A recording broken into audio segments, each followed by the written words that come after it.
この番組はご覧のスポンサーの提供でお送りします。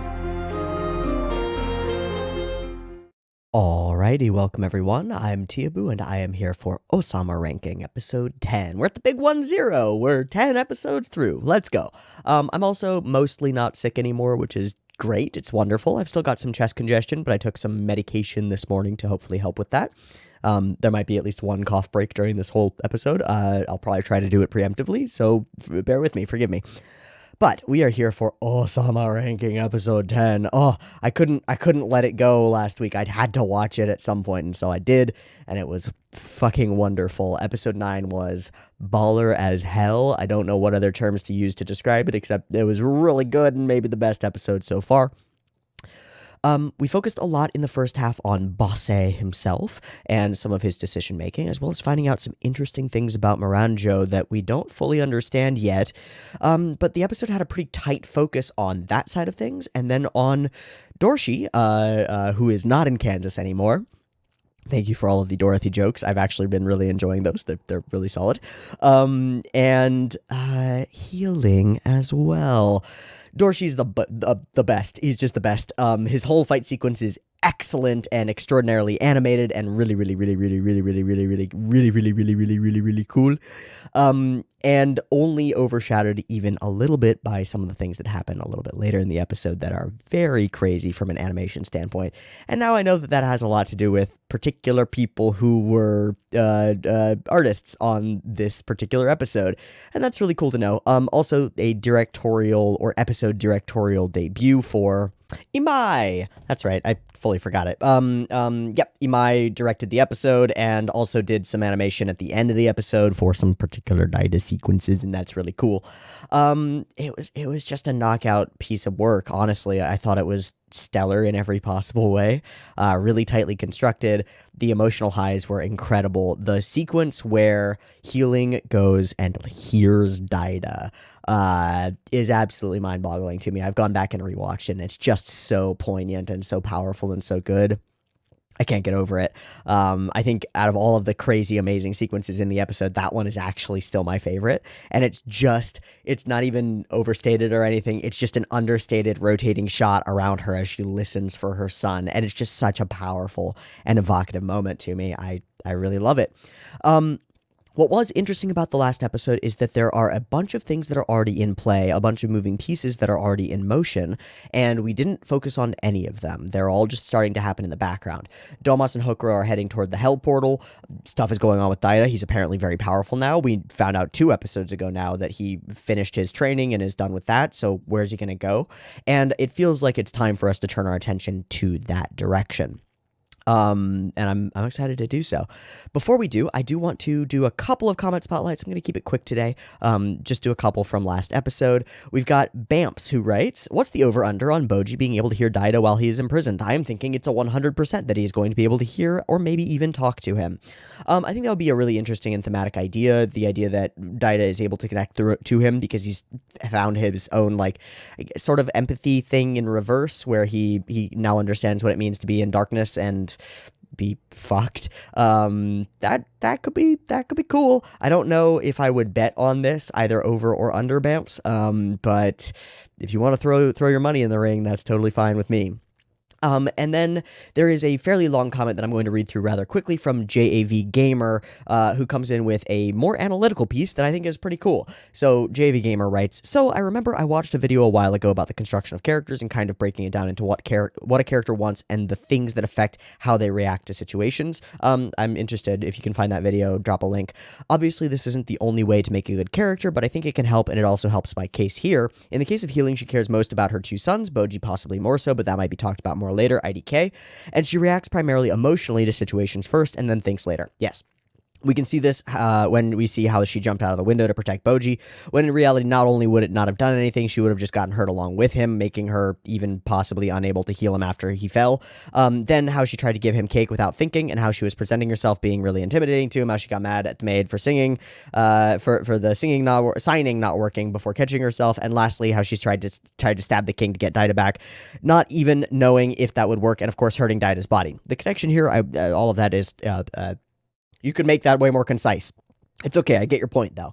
The connection here I wanted to bring up it was how she can somehow hear Daida's voice inside his body. Normally, something like that would warrant an explanation, which might exist, and they could explain it later, but for me, and I think other people, it doesn't need one because it works on the axis that healing herself works on emotionally. It makes sense emotionally that a mother would be able to hear the cries of her son, no matter the distance or the dimensional magic stuff, so I think that totally tracks and makes for a really good narrative through line, and just works because of how the character has been presented to us.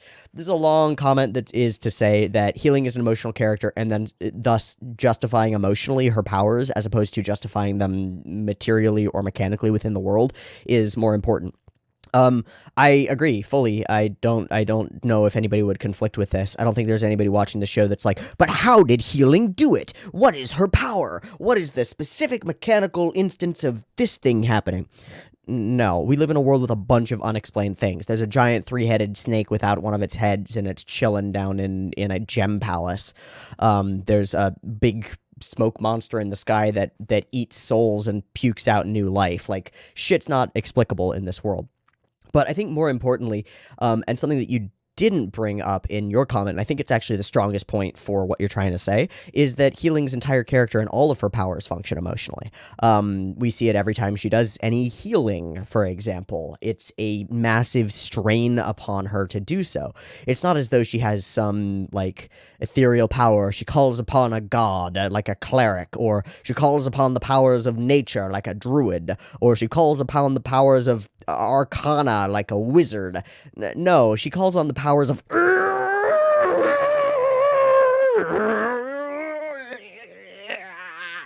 and seemingly almost fully killed. Wow, I just turned very red.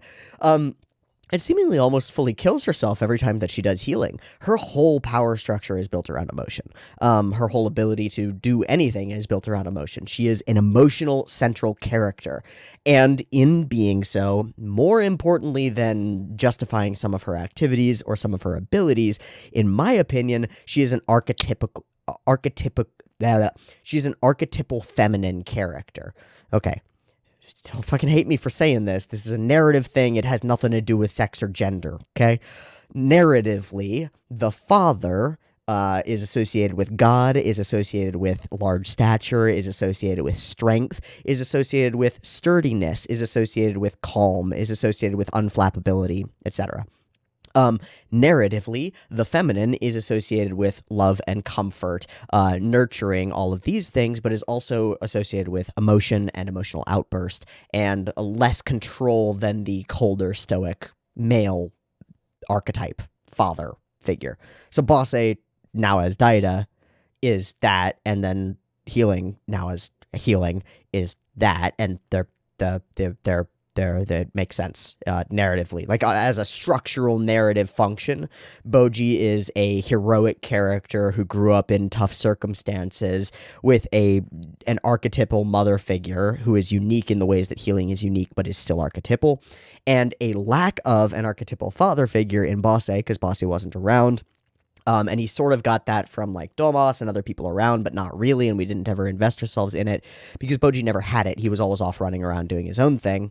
And then Bosse's return is the return of the archetypal father into that home, but the son and the father can't exist in that home at the same time. It can't be. The son can't become powerful while the father is powerful, right? The son has to leave and accomplish things, and then can come back and either defeat the tyrannical father or associate with, comprehend, understand, and form a bond that leads to a passing down of power and authority with the not tyrannical father. Probably it'll be defeating the tyrannical father because that makes a lot of sense, right?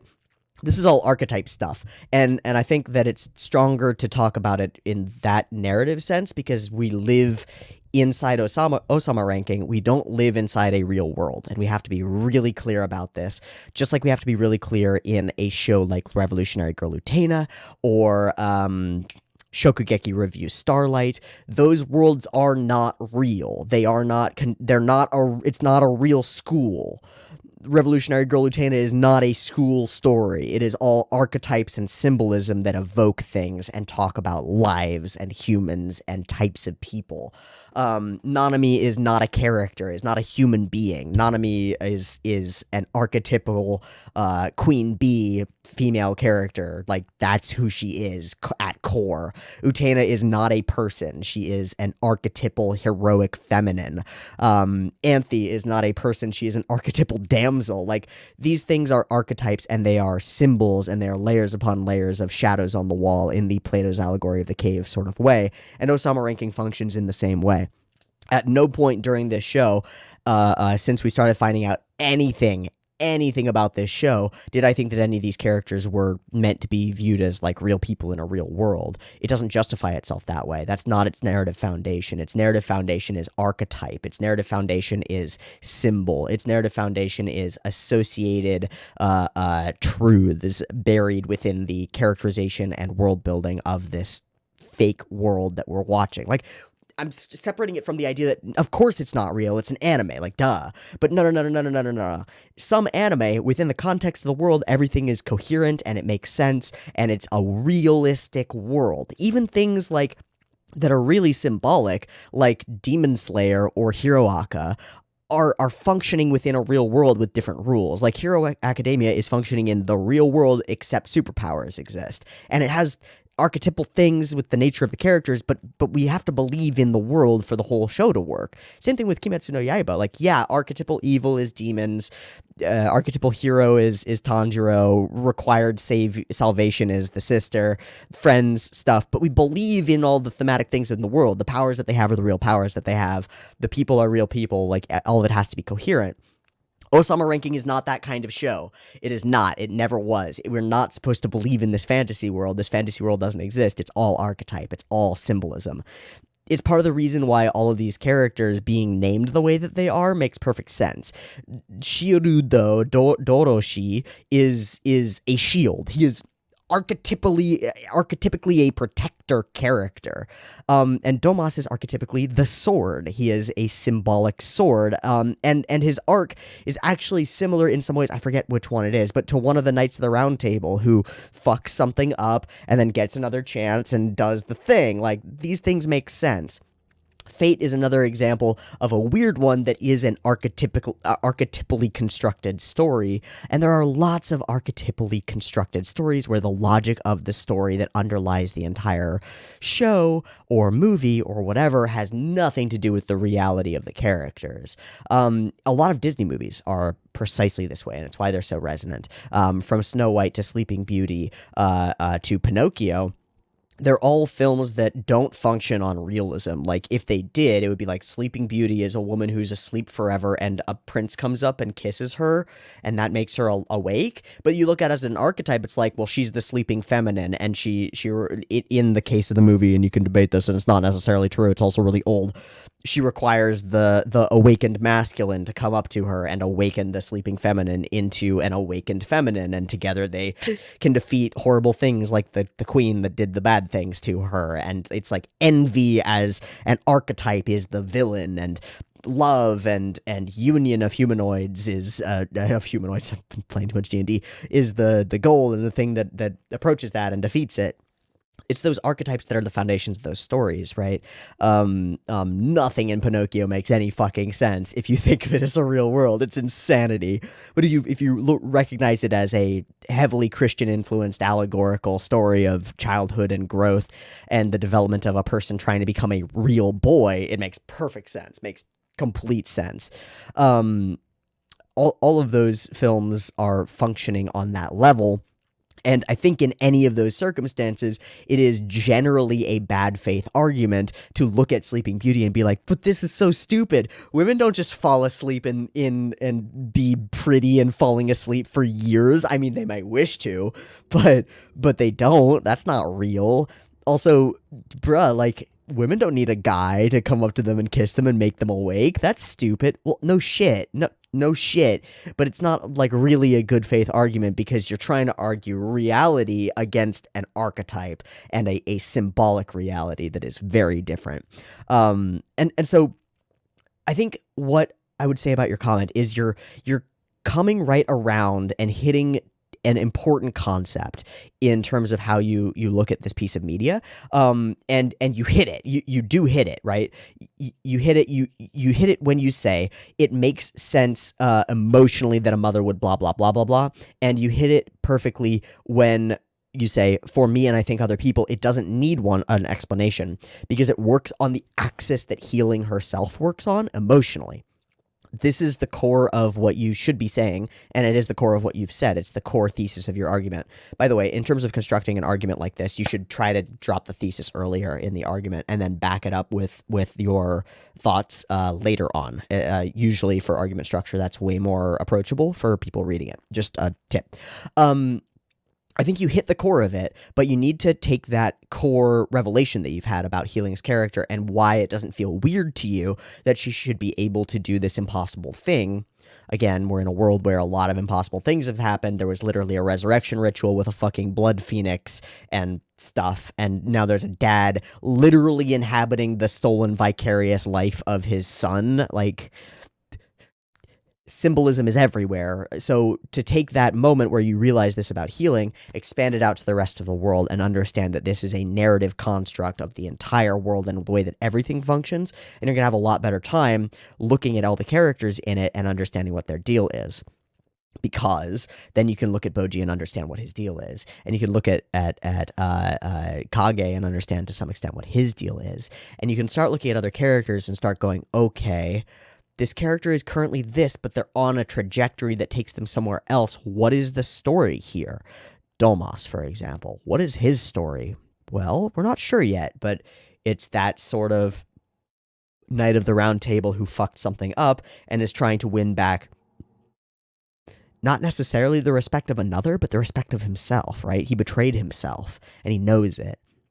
Hokuro feels weak, is archetypally a character, and I know I've been using that word a lot, but is a character who feels weak and wants to be stronger, and so is following somebody that he doesn't necessarily agree with in order to grow stronger. Like, these characters are not people, they're narrative, and it's good. It's not bad. It doesn't mean that it's thinly veiled. It doesn't mean that it's poor. It means that there's an understanding of underlying narrative structures and of the narratives of our past and the things that we can relate to in the authorship of this show, and I think it's stellar. So I agree with you completely about everything in your comment.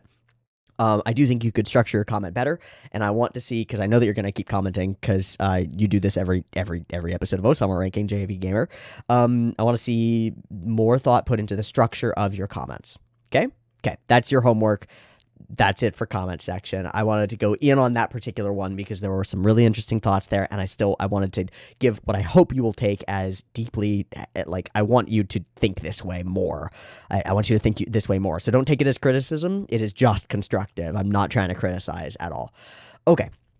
Thank you so much, everybody else who wrote comments. There were a bunch, and there were plenty of good ones, and there will be more flooding in as I've just posted Ousama Ranking Episode 9 up on the channel. Appreciate it so much. If you want to throw your own comments into the ring and see if I want to talk about them and maybe give you critiques, throw them down below after this episode. It'll be super great.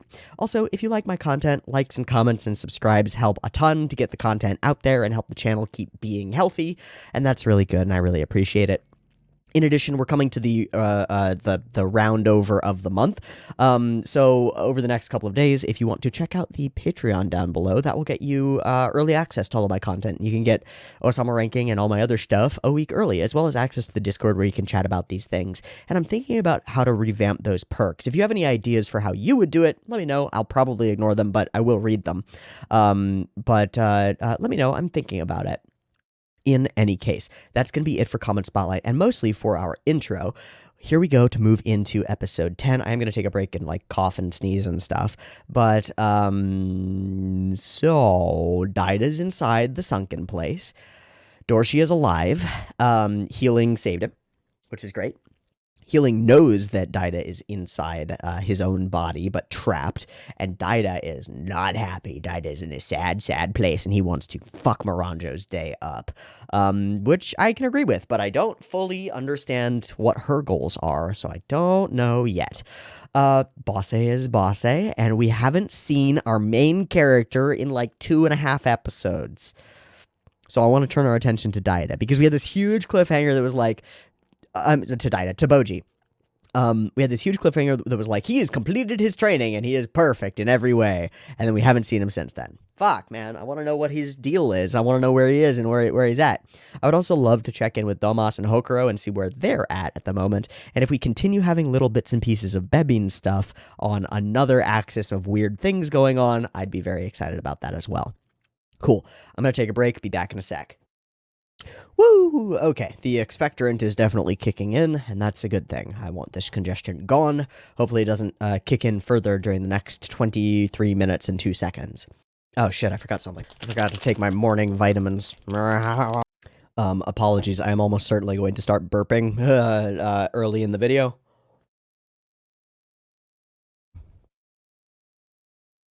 Because this is a lot of capsules of powder.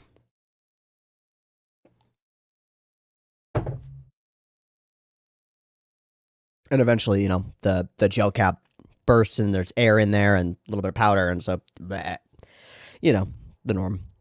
Okay, let's freaking go, everybody. We are here for Ousama Ranking Episode 10, and finally we can turn our attention to it and actually give it a watcheroo. So, I've got the episode up and ready to go. Subs, please, as usual.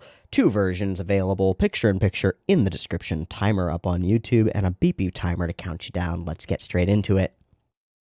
After, like, 20 minutes of talking, obviously, but...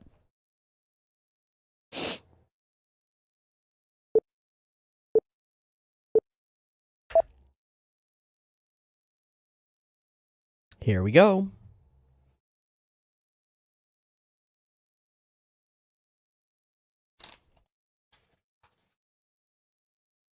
Where are we? Oh, this must be... Yes! Oh, we're packing all our stuff? Got all these books. Oh, there's a sword. It's a sword? It's a sword? It's a little thick-ass sword, too. Well, alright. Yes! Snacks. Yeah, that's a thick-ass sword. Is it not actually that thick? Oh! Is it made of mithril?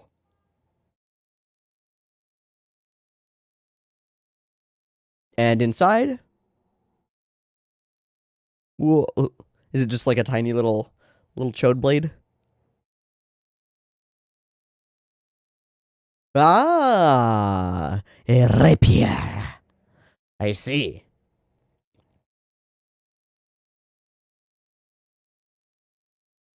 Shitty sheath for that sword, honestly. So it's essentially a needle. A big needle. Okay. I got no problem with that. I know there's at least one person in the comment section who's like, no, it's not a pen! Deal.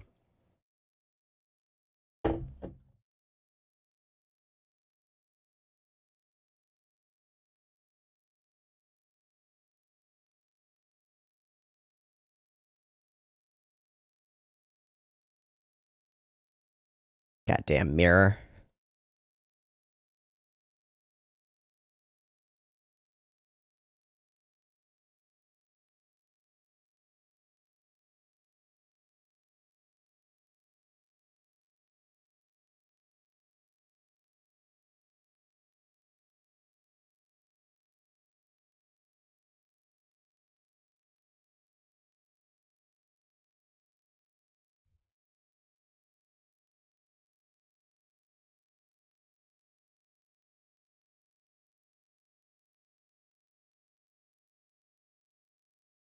Alright, where are we going? What are we doing? What's next?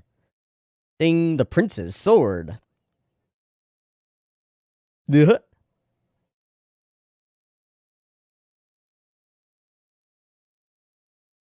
he's stronger. Oh, Bodhi's face. No,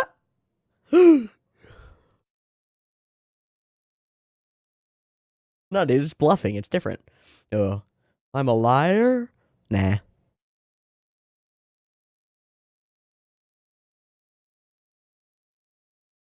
They already have. I am aware. Yes, thanks.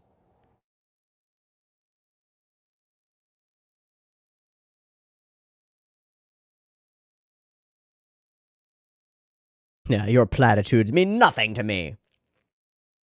Yeah, he's got the skills to back it up. To dodge.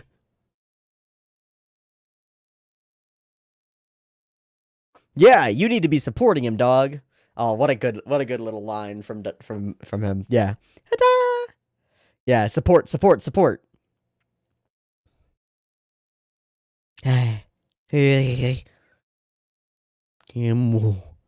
How did he split that big rock? I don't know, dude. Still don't know. Maybe we'll get to find out. Hey, Monsterland, where everything seems totally fine.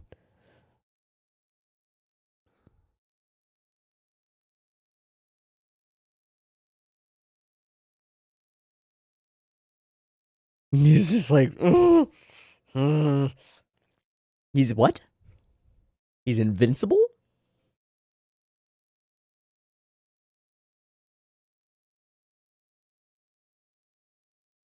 Hmm. Hmm. He's gonna get fucking drunk, isn't he? Oh. Uh-oh. Well, a chance for a bar fight, hey? Oh.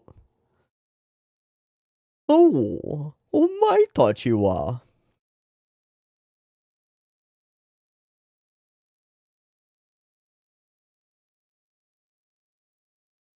I don't get it.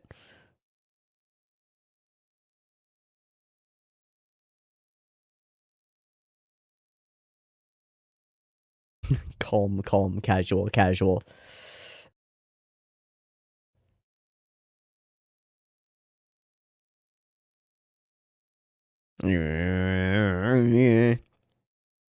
Boji can't fully can't hear them. He doesn't. If he's not watching, yeah.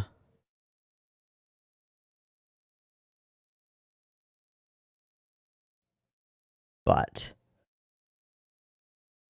very well.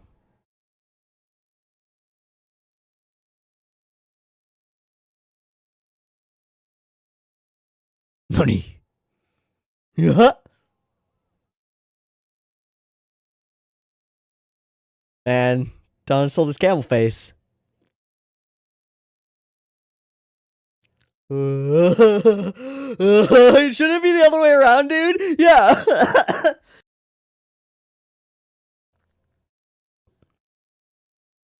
Fun.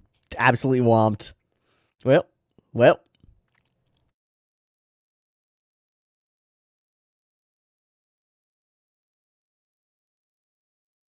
No sword. Boji, Goji.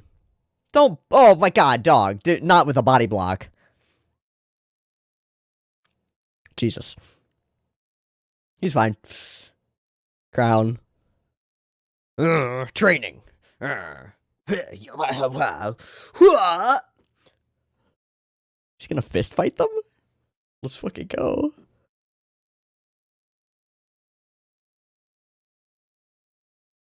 Yeah, this is training, dog. What? No. What? Ow.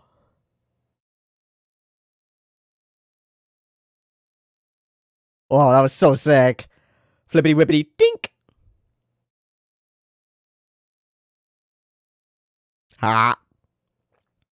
You hit like a fly.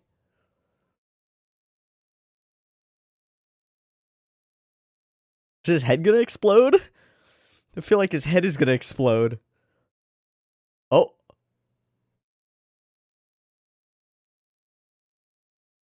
A walking knockout. What? Solidly wobbled him. Ton of pressure points? Fucking what? Precise. He's hyper precise. He's Star Platinum.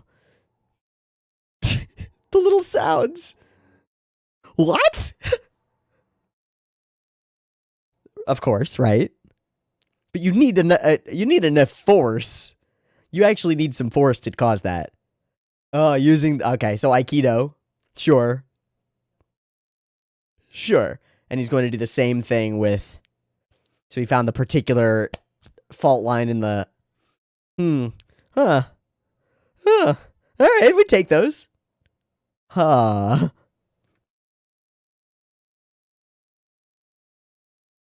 Hold it! Objection!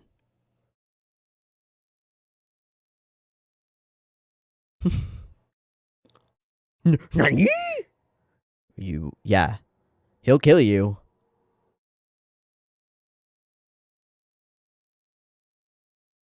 Oh, no bluffing. Needle up. Huh! Yeah! Yeah, suddenly a little bit of anger and maybe fear. Ding! Swing! Ding! Belt. Pants. Pants. Oh. Not even a bit of blood. Little drip of sweat. Oh, you killed him. Nah. What did he do? I've killed a man. Mama. Acupuncture? Are you an acupuncture wizard? Is that the goal? That's sick. Ah.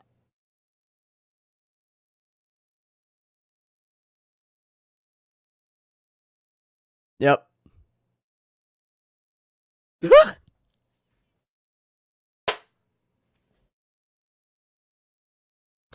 Best fucking gag in the entire show.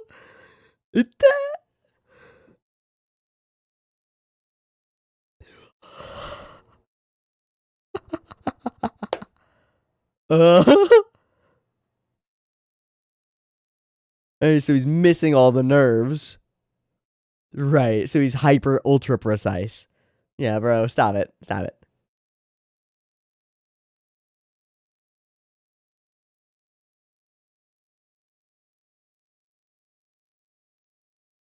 Does that cause permanent damage? Okay, sure. Yeah, I'll buy this, but yeah, except the blood flow. Sure. Pressure low. Instant drop into unconsciousness. Fair enough.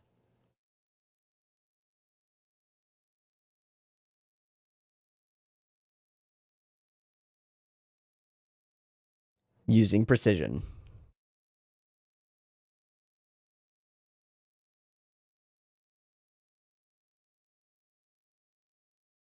Invincible boy. Amazing. Amazing. What a good gag. That's 2 in a row. Hmm. Hmm. And himself.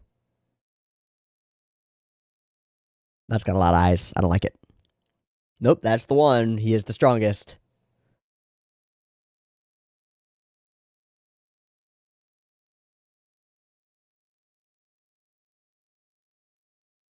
Got a strong heart. He's all heart, baby. Ah. That's slightly closer to speech, but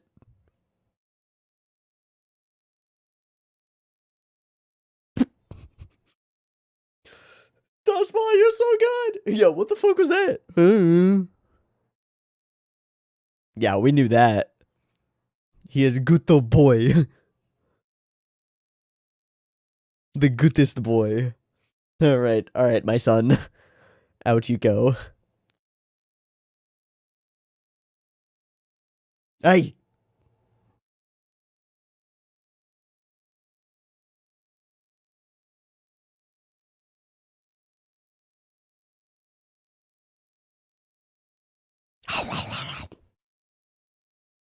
All right, we're still here.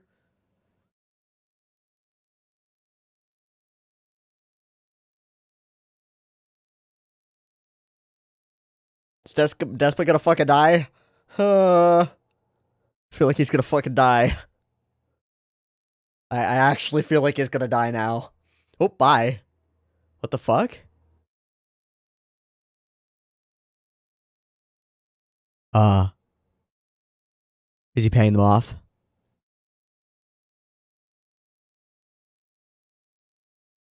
Hmm.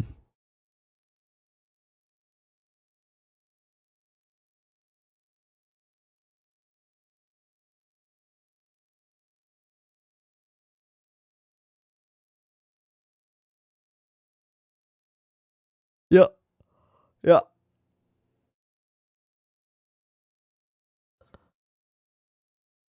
Okay, but they weren't there to fake it. That's important. Oh, well then. Well, you should have taken it. Boing. He's so strong. I was against a king.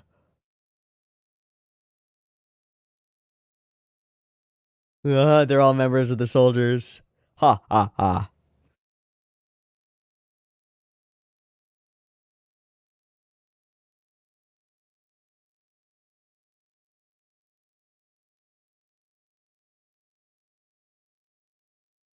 Is he talking about a physical prowess or is he talking about speech or something like that?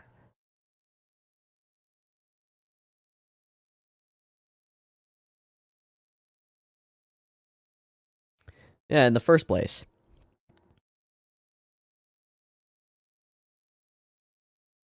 Being small. Oh. Uh.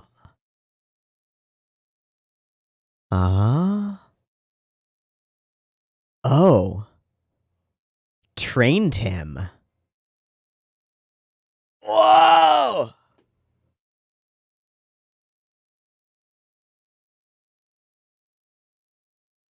Whoa! Mitsumana's been helping the whole time. What other sense? He's deaf. Classic. So sick.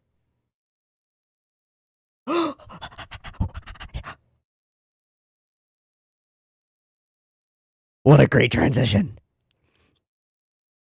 And Vebi nurses himself to health. The mirror has headed into the underworld. Bossy has done nothing. Appius is guarding, and Domas is on the way. Bose has done something.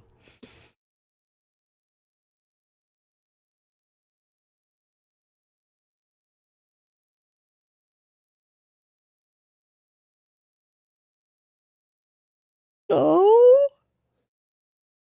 Okay. And for Boji.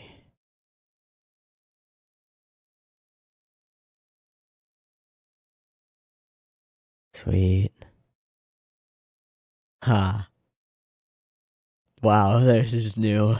Wow. He's the hope, huh? And you've been watching him too all this time.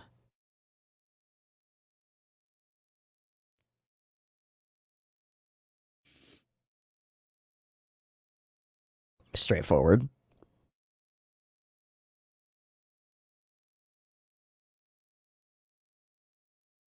The snake taught him to read lips. Okay.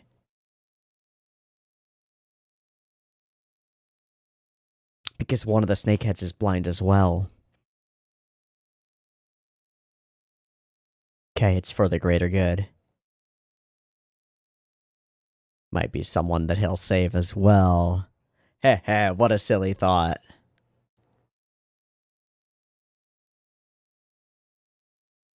Maybe a premonition.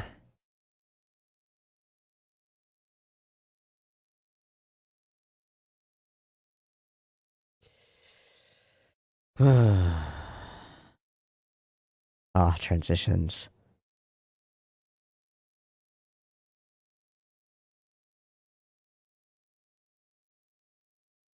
Yeah, he's never even considered the ramifications of that. Told you to go after him, yeah.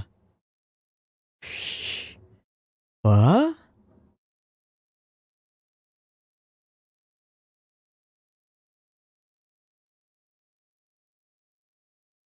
Yeah, he entrusted you with that.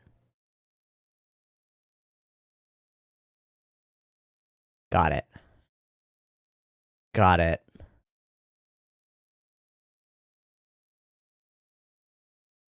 Okay. And his loyalty is to Daida, not to Bosse. Crucial. Choices. Right, but that it's too soon. Mm-hmm.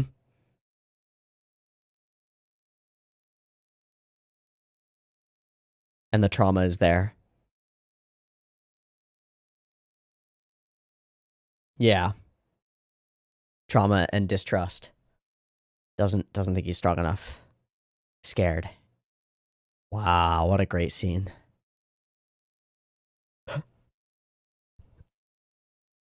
Oh no, Baba, fuck you, healing's amazing. But of course he is.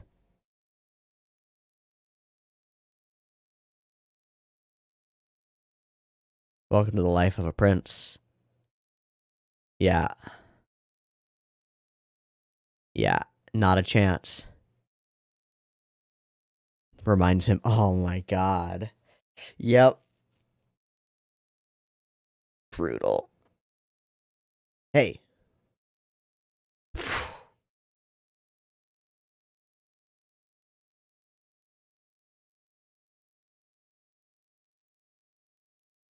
Aw, believe in them. Believe in healing goo. Oh. Oh. Oh. Okay. Yeah. Oh, the swimming. Yeah.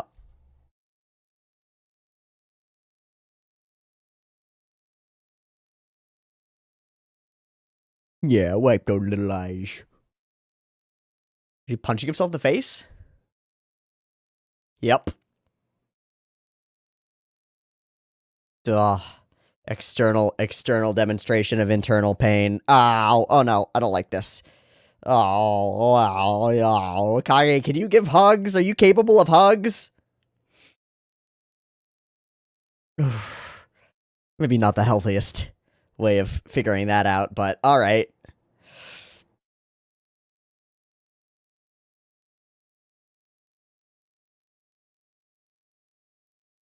Alright, we're going home. Oh, what's going down under the castle, though? What's going on with Thoas? It's the end, isn't it? It's not. It's not the end. What's this? What is that? That's a monster. That's something creepy. What the fuck? What the fuck?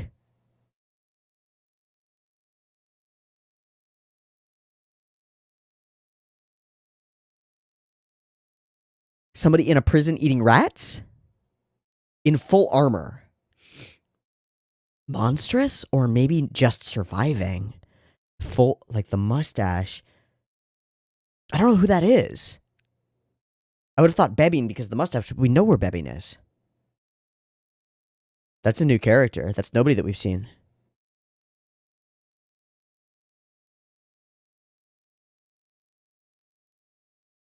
What the fuck?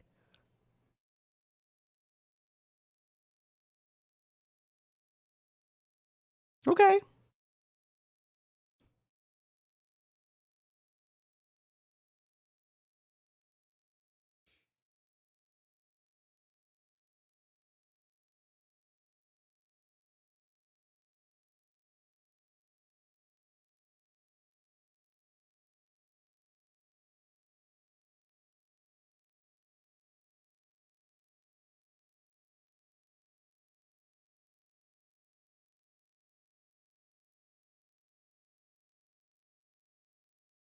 Ah, the big sword.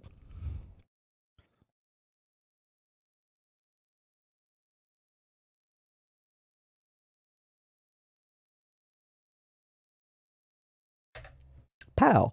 Okay, fun episode. Does not feel as impactful to me as the previous episode, but we return our attention finally to our boy Boji, and we take him from casually, fairly safely under the tutelage of Despa to making a crucial and dangerous decision to leave. And immediately after making that decision to leave, we turn our attention to this, implying that there is a new threat brewing beyond that. No idea who this character is. I suppose we do see that the face mask is fully a face. So who is this, and why are they in this location, and why are they in this, what seems to be a prison, a deep prison? I don't know. Yeah, there's a toilet there, some straw, and a wooden bed. Cups of water and food that are eaten and gone, and now is seemingly surviving off of rats. Very interesting. So this is huge foreshadowing. There's blood all over the walls of this place. Whoever this is has been here for a while, and whoever they are, I think they're about to be released against Boji for some reason. Interesting. Great cliffhanger. Great add-on of emotional stakes and tension to the end of this. Really good. I think this episode isn't a standout to me, and that's not because it's not good. It's perfect at doing everything that it's trying to do. It's just that the stuff that it's trying to do is mostly kind of playing catch up with the setup of Boji and his power and stuff. We're gonna go and we're gonna eat delicious food. We notice the sword. We see the sword. He whips it around. He flips it up, and it shows that it is a tiny rapier instead. And of course, Kage is like, "Wait, you said he was super strong, and he's not super strong. He's still wielding a tiny little needle." And we get really good advice from Despa, and I think that the advice from Despa is the best thing in the episode. Just some of the lines that go back and forth. There's no sugarcoating here. There's no bullshit. There's no just be yourself and it'll be okay. It's, listen, kid, people are gonna look down on you. Every single one of them. Every single day. No matter what. Your only thing that you can control is how you respond to that. It's not, you can't control what other people think of you. You just can't do it. You can't. It's impossible. Sorry. You're gonna get looked down on. You're gonna get hated. You're gonna get despised by people. Rejected by people. All sorts of shit's gonna happen. All that you can do is manipulate and change the way that you act. If you try too hard to give people a different impression of you, you end up becoming someone that you're not, and you lose yourself, and that's not worth it. So the only thing that you can do is control how you react. Are you going to doubt yourself and look down at the ground each time? And Boji looks up at him and is like, "Oh, I understand." And of course, at this moment, Kage is like, no. These platitudes don't do anything. These are all feel good, but reality is different. You can't just control that. And he just has that same calm smile. Yes, that's fair. Don't worry about it, though. His skills are tried and true, and he has actually been trained to be strong.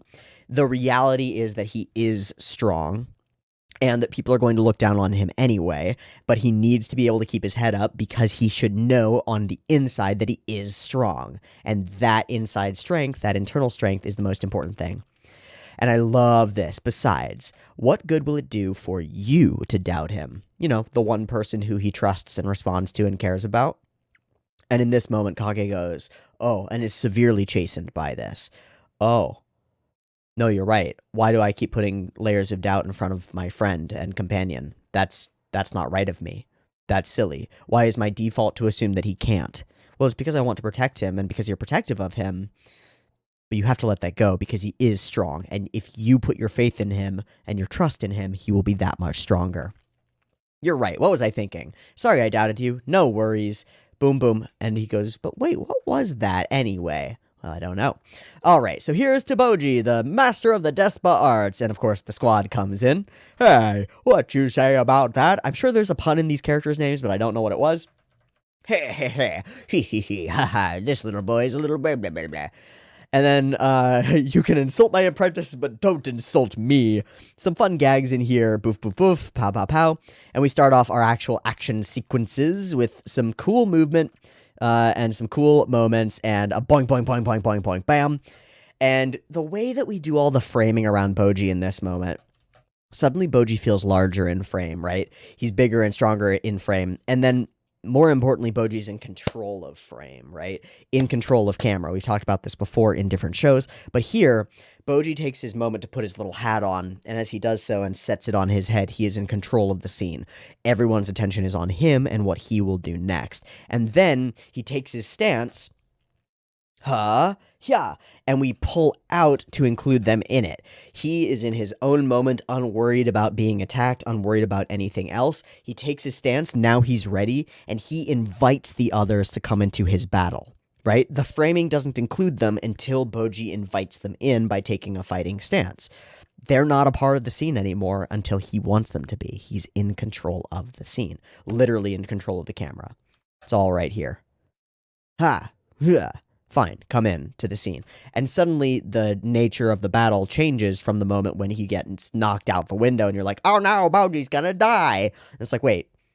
No, actually, Boji has full control over himself in this situation. And we get that subconsciously from the camera work. You want to take me on, do you? And the scene keeps jumping around, and Despa is watching and is totally unfazed.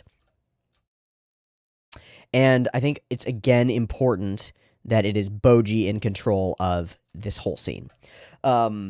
And I think I'm going to focus on that aspect as opposed to the cool camera work and the 3D movement. From what I've read and learned over the last couple of episodes, a lot of that comes from a lot of the animators working in Blender and learning about Blender and figuring out how to create these 3D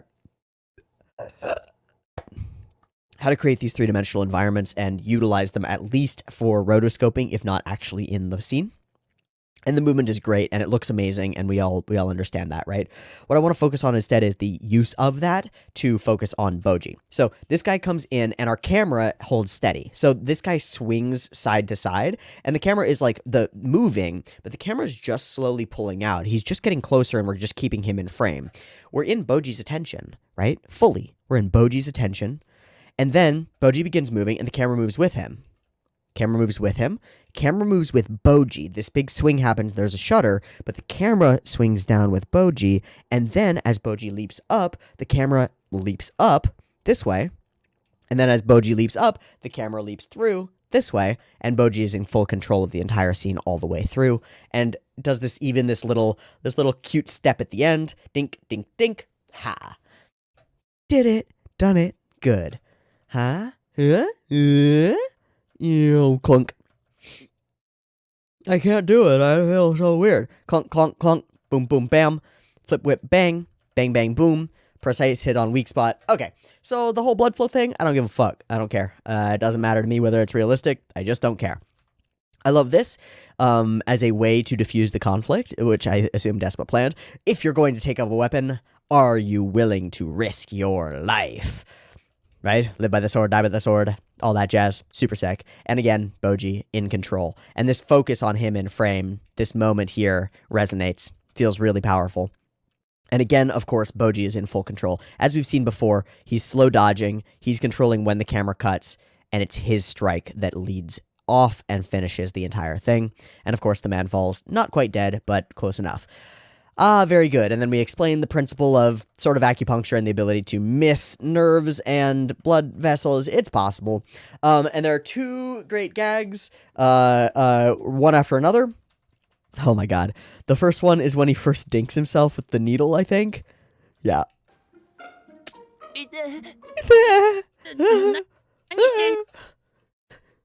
So fucking funny to me.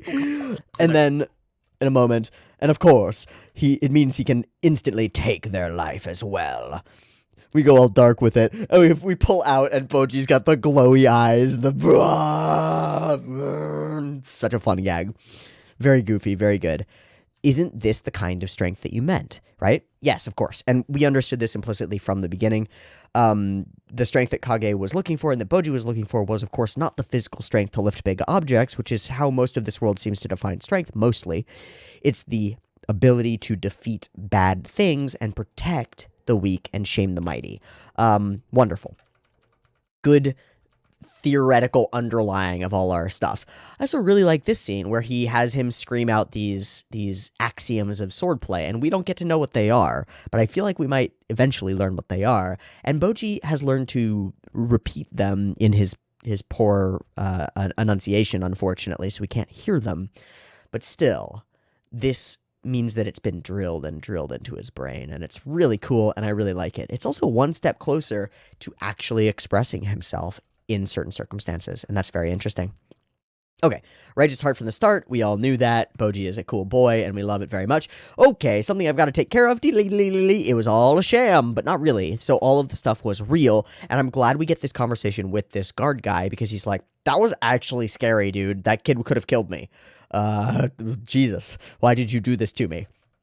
And I think that's very lovely. And we learn that he has learned some other amazing skill, though he's unlikely to show it off, and I don't know what it will be. I love the scene with the snake, and it's really cool, and it's really sick looking, and I love the snake in general as a character. I love the interaction between Bebin and the snake as he's figuring out what kinds of crazy shit are going on and where everybody is. And I love this moment where he goes, he, for the first time, shows softness. We've never seen softness from Bebin. And he goes, I am the snake handler. I love you guys so much. I can't stand it. Don't go into battle for me. And the response is equivalent love. I will if I have to. We would do anything for you. And there's this sadness in that eye of Muramata as he says it. Whereas Boji, finishing up his training, super sick, we get all these little moments. Yes, maybe, but I'm sure that he will save many people, including perhaps Prince Daida, and the snake knows perhaps too much. I also really like this transition, liquid to liquid, pretty good. And finally, Kage reveals that there is stuff going on at home. There is a call to action here, and there is a threat inherent in it, and it is a call to go back home and face the things that caused him to leave in the first place. The trauma, the fear, and the people who betrayed him are all there. And so, of course, he's not sure. And we see this scene as Kage realizes that he's doubting healing. We see this scene of Kage going through all the moments that he's seen of healing being absolutely trustworthy. And he can't, it doesn't work. So he goes up and he says something really cruel to Boji. He says, Boji, you have no courage. But it evokes what Despa has said before, the courage to believe in others. And it recalls all these memories that Boji has of healing. And he realizes that that fear, that terror that this person is not who he thinks she is, he can't live with that world. And so he's going to choose to live in the world where he'll believe in her. And so he does. And it's actually hard to say exactly what he's feeling in this moment as he starts to self-harm. And it's not a healthy way of dealing with this necessarily. It works for him in this circumstance, so I'm not going to knock it. But I think he's so frustrated at his own ability. Like, how could I have been so stupid to have even thought for a second that healing could have done this to me? No, it can't be. No. Stupid. No, never again. That kind of a feeling. But it is a little much. And we get this brutalized happy Boji, which is weird. All right, let's go home. And creepy rat-eating guy with a face helmet. Oh, God. Okay. Action-packed episode? No. Even in terms of pushing the story forward significantly, this one isn't huge because not a lot of the moving parts are things that we focus on. What we do focus on, however, is Boji, and we need to do that. We need to understand what he's been up to these last few episodes, these last few, however long he's spent with Despa. We need to understand where he's at in terms of his training, and we need to understand where he's at emotionally in terms of what he wants to do next, because that's going to determine our next steps in the overall story. So the episode sort of functions as a lot of setup for what is to come, as opposed to a lot of fulfillment of what has been set up, right? So maybe it feels a little bit less interesting, but I think that the character moments, and particularly the lines that some of these characters say, and the reveals of some of their new abilities and powers and things like that, make up for it in spades. And I think it's a really fun episode. Favorite episode? No. Last week's knocks this one out of the water, out of the park every time, for sure. But still a solid episode that progresses our primary character toward goals. What those goals will actually be is unclear, and we will, I assume, turn our attention back to some of those moving pieces back at home. But for the moment, we've got a clear setup. There is chaos and weird stuff going on at home, and we're unclear about all of the aspects of it. And there is Boji headed there now with the courage in his heart to trust healing and some of the other people that he's grown up with, as well as the wariness and the strength to protect himself and change things when he does get home. And man, I'm excited to see how that all plays out. And there's a wrinkle in that weird night guy. What that's going to be, I don't know. Lovely. All right, I think we're going to wrap there. Thank you, everybody. Thank you so much for watching.